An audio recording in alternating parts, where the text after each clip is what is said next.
Good morning students, I taught you this chapter हींग वाला।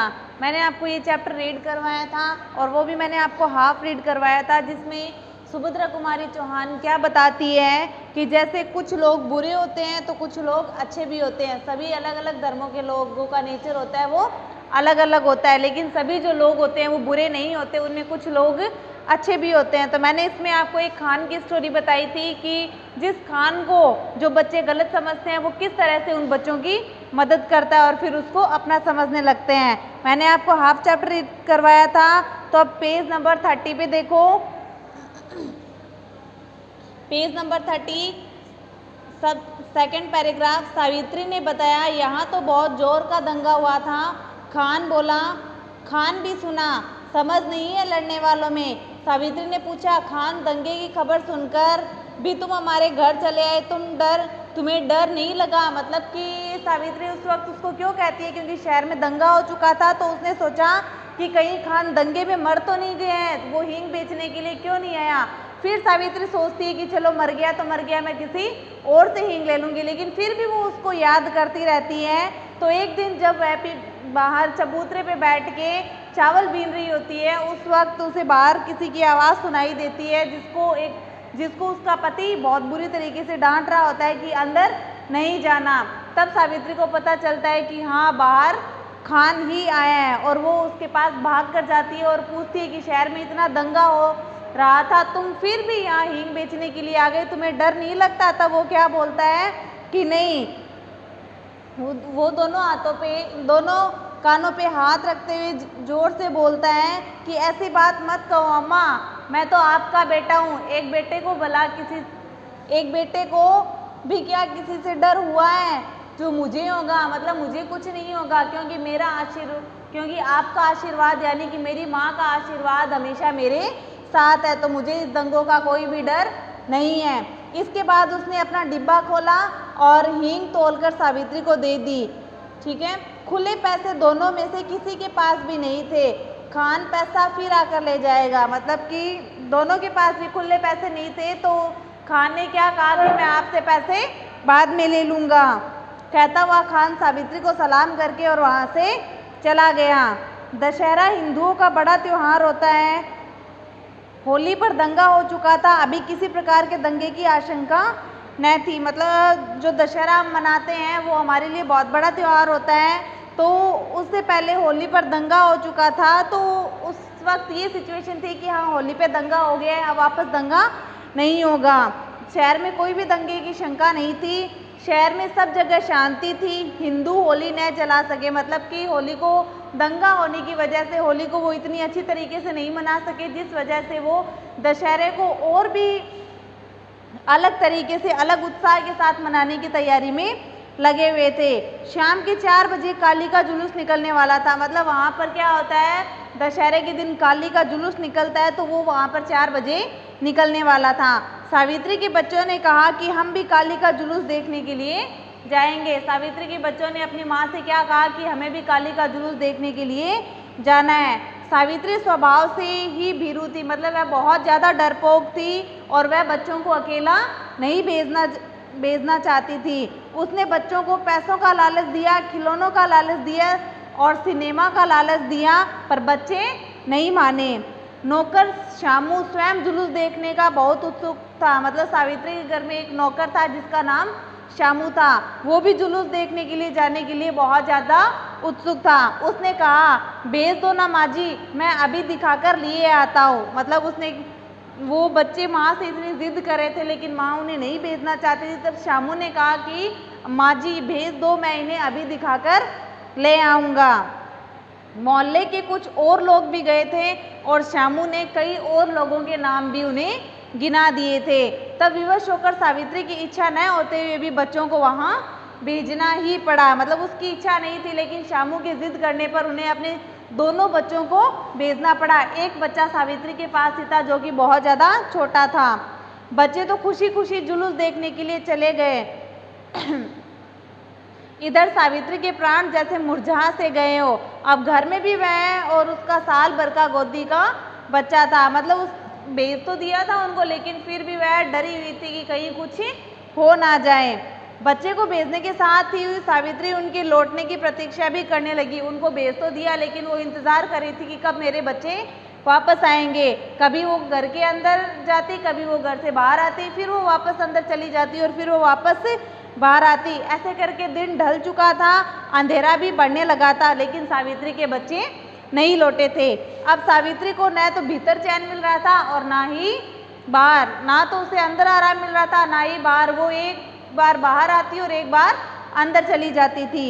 इतने में से उससे कुछ आदमी सड़क पर भागते हुए जान पड़े। मतलब जब वो बाहर आई तो उसने क्या देखा कि कुछ एक आदमी है जो सड़क पर इधर उधर दौड़ रहे हैं।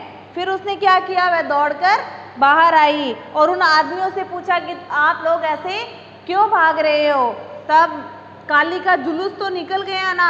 एक आदमी ने बताया, दंगा हो गया है माँ, दंगा, बड़ा भारी दंगा, पुलिस ने गोली चला दी है, लाशों के मारे सड़क बंद हो गई है, हजारों आदमी मारे गए हैं। मतलब कि वो आदमी उसको क्या, वो सावित्री पहले से डरी हुई थी और उस आदमी ने उसे और डरा दिया कि शहर में दंगा हो गया है। पुलिस ने क्या किया, गोलियां चला दी, जिसमें लाशों के ढेर लग गए हैं, हजारों में आदमी है वो मारे गए हैं। सावित्री के हाथ पैर थे वो बुरी तरीके से कांपने लग गए थे। अब बेचारी वो करे भी तो करे क्या। उसने उन्हीं में से एक देहाती आदमी से कहा, मतलब एक गांव का आदमी था, उसने उससे कहा कि भैया मेरे बच्चों की भी मुझे खबर ला दो, मेरे 2 लड़के हैं, 1 लड़की है, मैं तुम्हें इनाम दूंगी।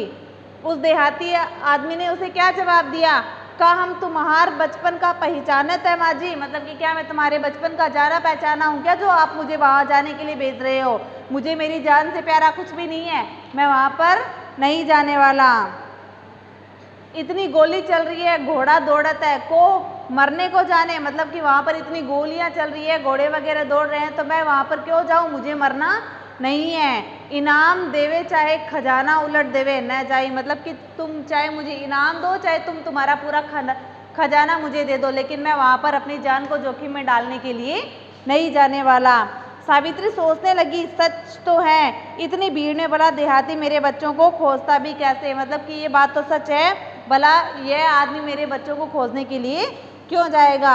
उसने बच्चों की खबर लाने के लिए कहना ही भूल थी, मतलब कि मुझे इसको कहना ही नहीं चाहिए था कि तुम मुझे मेरे बच्चों की खबर ला कर दो, पर करे भी तो करे क्या, आखिर उससे बच्चों को अकेला भेजा ही क्यों, वे तो बच्चे ठहरे, जिद तो करते ही, पर भेजना न भेजना तो उसी के हाथ में था। मतलब फिर वो खुद को कोस रही थी कि मुझे ही उन बच्चों की बात को नहीं मानना चाहिए था, वो तो बच्चे ठहरे, ये जिद तो करेंगे ही, लेकिन मुझे उनको नहीं भेजना चाहिए था।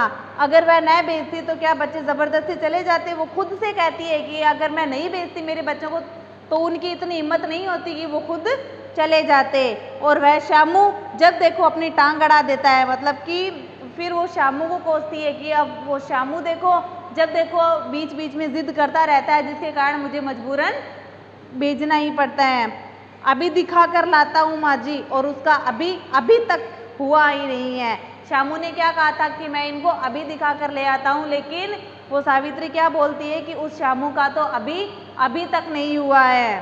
सावित्री का हाल बेहाल था, उसका पति भी वहाँ नहीं था और वह खुद गोद के बच्चे को अकेला छोड़कर भी नहीं जा सकती थी। मोहल्ले में कोई उसे बड़ा सयाना दिख भी नहीं रहा था, सब के सब अटके पड़े हैं। आखिर सहायता के लिए कहे तो कहे किससे, मतलब कि उसके मोहल्ले में उसे कोई समझदार आदमी नज़र नहीं आया जिसको वो वहाँ पर भेज सके, और ना ही वो खुद जा सकती थी। वो क्या सोच रही थी कि अब मैं करूँ तो क्या करूँ। बच्चों के मंगल कामना के लिए उसने सभी देवी देवता को मना डाले। शोरगुल बढ़कर शांत भी हो गया था, रात के साथ साथ खामोशी भी बढ़ चुकी थी, पर उसके बच्चे लौटकर नहीं आए। मतलब पूरी रात हो चुकी थी और चारों तरफ शांति छा गई थी, लेकिन उसके बच्चे लौटकर नहीं आए। तब वो क्या सोचती है कि अब मेरे बच्चे लौटकर नहीं आएंगे। फिर सावित्री ने मन ही मन यह कल्पना की और हताश होकर सोए हुए बच्चे के पास जाकर गिर सी पड़ी और फूट फूट कर रोने लगी। मतलब उसे दंगे का डर था, तो क्या हुआ, उसे लगा कि अब मेरे बच्चे लौटकर नहीं आएंगे। उसके मन में ये सारी कल्पनाएं चलने लगी और वह अपने सोए हुए बच्चे के पास जाकर जोर जोर से रोने लग गई। उसी समय उसे ऐसा जान पड़ा जैसे कोई गाड़ी आकर उसके दरवाजे पर रुकी हो और उसे वही चिर परिचित स्वर सुनाई पड़ा, अम्मा। मतलब कि जब वो फूट फूट कर रो रही थी उस वक्त उसे एक गाड़ी की आवाज़ सुनाई पड़ी और उसी गाड़ी में से निकलकर एक आदमी की भी आवाज़ सुनाई पड़ी जो उसको बोल रहा था अम्मा, और वह आवाज़ उसको जानी पहचानी लग रही थी। वो आवाज़ किसकी थी? वो आवाज़ थी खान की। सावित्री दौड़कर बाहर आई, उसने देखा तीनों बच्चे खान के साथ लौट आए हैं। खान ने सावित्री को देखते ही कहा, बखत अच्छा नहीं है अम्मा, बच्चों को ऐसी भीड़ भाड़ में बाहर न भेजा करो। मतलब कि सावित्री दौड़कर बाहर आई तो उसने क्या कहा, उसने क्या देखा कि उसके जो बच्चे हैं जो वहाँ पर गए हुए थे वो वापस लौट कर आ गए हैं। खान ने सावित्री को देखते ही क्या कहा कि यह समय अच्छा नहीं है, तुम्हें अपने बच्चों को अकेला नहीं भेजना चाहिए था। फिर सावित्री को खान से ही मालूम हुआ कि दंगा शुरू हो गया था।